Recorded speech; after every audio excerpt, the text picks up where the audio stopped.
What's up, everybody? Once again, my name is Matt, and welcome back to Let's Play Ocarina of Time 3D Master Quest. In the last episode, we started the Shadow Temple, and in this episode, well, we're gonna go deeper into the darkness within this temple. I feel like I used that intro in the last episode, but I guess that just shows, like, how uncreative I am when it comes to, like, thinking of new intros for every single video.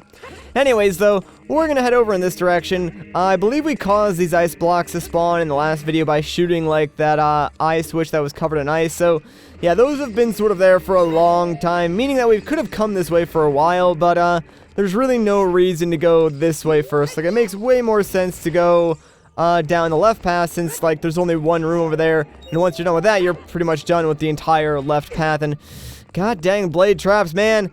Alright, so right up here is a hookshot target that I can't reach. Alright, great, cool. So, I guess I do need to stand, like, in between the two blade traps to reach that one. This one can be kind of annoying because there's two silver rupees here, and I don't know why, no matter what I do, I can never get both of them on the first try. Like, I have to do it twice. It's just so weird. But alright, let's do this one more time, and we'll grab that second silver rupee. There we go. Alright, although to be honest, there's really no point in grabbing any of these silver rupees because the chest that it spawns does not contain anything essential. Like, inside this chest, we're just gonna get a bundle of arrows, which, to be fair, I do actually need, so that's kind of why I went out of my way to grab it, but, yeah, totally not necessary, and that's kind of a thing with the rest of this dungeon. Like, look on the map right now, look how many chest icons there actually are. It's ridiculous, and only a small percentage of those chests are actually required, so I probably will start skipping over a couple of them just because you'll either get, like, rupees or restock items like arrows, bombs, and stuff like that. There's even, like, a room in this temple that is entirely useless. Like, you'll go in it, fight a couple of Stalfos, and then the only reward is 20 rupees, so I'm not gonna bother going in there and doing that and risking my life for 20 freaking rupees when I have a maxed out wallet already. Okay, so instead, we're just gonna push this block in between these two, like, crushers, and, use it to sort of create a umbrella for ourselves, if you will, because there's a few things that we can pick up in these cells. Most importantly, this golden skulltula. So hello there. I will take that token. Thank you very much. I think there is a chest in this cell, if I'm not mistaken. So let's open this up and get ourselves some more arrows. Remember when I said I needed arrows in the last video, guys? I remember that. Now I no longer need arrows, which is great. Yeah, the game is actually really generous with arrows in, like, the second portion of this temple, just because the boss does make use of arrows, so you're gonna want to make sure you have a lot of them. Alright, so now this block is all the way over here. Let's climb on top of it. And, well, now we've sort of created, like, a bridge with these crusher elements here, so we can go from side to side and pick up and do a couple of different things. Starting with this chest that contains 5 rupees. Yeah, really wonderful. More importantly, though, we can step on this switch, which causes that chest to appear, and that's actually the important chest. So, let's head over there and open this bad boy up because it contains a small key. And guess what? Now we're done with this section of the temple. Not even joking, like, we no longer need to be in here, nor do we ever need to return. So let's head back out into this room. And oh great, the BMO respawned. Wonderful. Alright, whatever, I should be able to run right past them. There we go. Nice.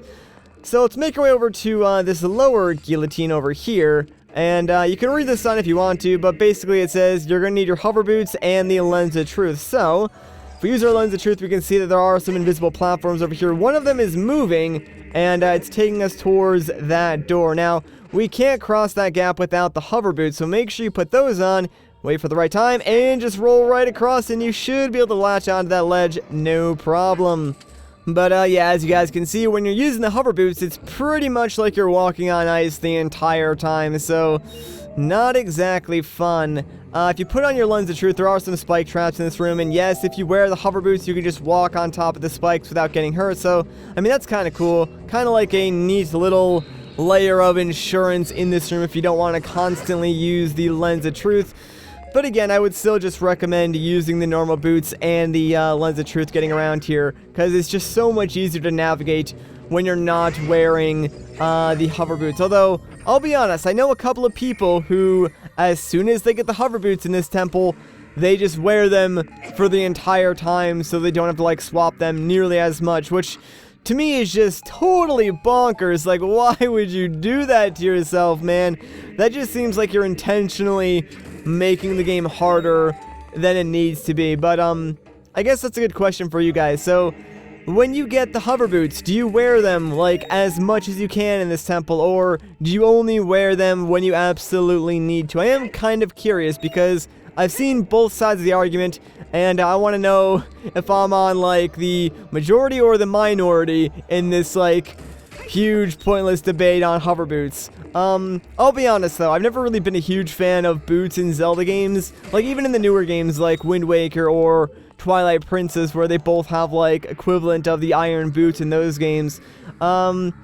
Never really liked how they were implemented. Like, I understand the iron boots and different types of shoes are sort of like a staple in the Zelda series now, but I feel like they've always sort of had a dated feel to them. Like, they've never been implemented in a way that isn't intrusive to the player or isn't really annoying to deal with. So that's just sort of my opinion on them. I honestly wouldn't be upset if like Breath of the Wild doesn't have any different types of boots, and I really don't think it will, just because of all the different like you know, armors and clothing that you can get in that game. So to me it doesn't make a whole lot of sense to give you that level of customization but also require the use of like a specific pair of boots.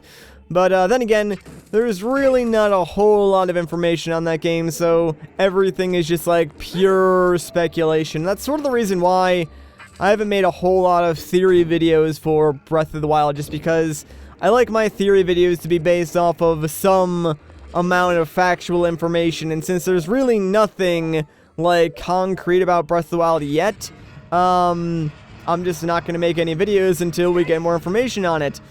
Anyways, though, there are a ton of giant fans in these hallways, so yeah, you're going to want to use your iron boots to navigate this area, otherwise you will get blown away. And these are interesting because if you look at like beta elements from Ocarina of Time or look into the background of this game, there was actually supposed to be a temple based entirely on wind, and a lot of people think that's where the hover boots would have originally like been placed. However, it was one of those things that was cut due to time constraints or something like that. And you can sort of see elements of that too, because if you look at like the symbol for the forest temple, it looks like the blades of a fan rather than like the blades of a leaf, which I guess is what they're supposed to represent. So that's why a lot of people think like the fans in this dungeon and the hover boots mean that like this was probably intended to be a temple of wind over a shadow temple, but was changed later on in development just because of time constraints or for one reason or another. Anyways, inside this room we got ourselves a golden skulltula, but that is not the only important thing in here. Yeah, Lens of Truth, look at that invisible chest. This one is highly important because it contains a small key, so do not forget to pick that one up. If you talk to that weird thing on the wall, it tells you about like using the hover boots and the fan to reach an area where you couldn't get to before, and if you look on your Lens of Truth, check it out, there's a corridor over there. So what you're gonna want to do is wait for these fans to turn off, then stand right over here, put on your hover boots, and just jump your way across this gap. You should be able to make it whether the fans are on or off, and now we can go through this section of the temple, which is great because we're actually getting closer to being done. And this is like totally stupid and probably something only I do, but I sort of look at the Shadow Temple in thirds, whereas normally I would look at like every single other temple in this game as two halves, but Spirit Temple's a little bit differently. So the way I look at it is probably really stupid, and probably no one else looks at it the same way, but the first third for me would be everything up until the hover boots. Then the second third would be after the hover boots up to pretty much something in the next room, and then the final third would be after the next room all the way to the boss of the temple. So those would be like how I split up this temple into thirds. no one else probably does that. Like, I realize how insanely dumb and stupid that makes me sound, but that's just sort of how I look at this temple. Anyways, hey, more arrows. Fantastic. I will take those. Alright, now that we got pretty much everything in this room, let's get the heck out of here. And guess what? I've found a boat. That's right, it's my own personal cruise line. To sort of put this in perspective for you guys, remember that one time in that room with the invisible, like, skeletal enemy in that chest that contained a small key way back in, like, the first third of this temple? Yeah, we're back in that same room, except now, we can move this block, create a shortcut back to the very beginning of this temple, and also sort of open up the way to the final third of this temple, sort of all in one go, if you will. So pretty much everything looped back around, if you will. Like, if that's the way you want to look at it, and sort of it makes it simpler for you to envision where exactly we are. Anyways, though, we're not actually going to go back to that previous part of the temple. Instead, we're going to hop on top of this block and take a magical boat ride with me, guys. Let's enjoy it, man. Let's have some fun. So, before I actually play Zelda's Lullaby, let's swap back out for our Master Sword. Trust me, you're going to want to do that, and then you can go ahead and take your Ocarina and play the Lullaby.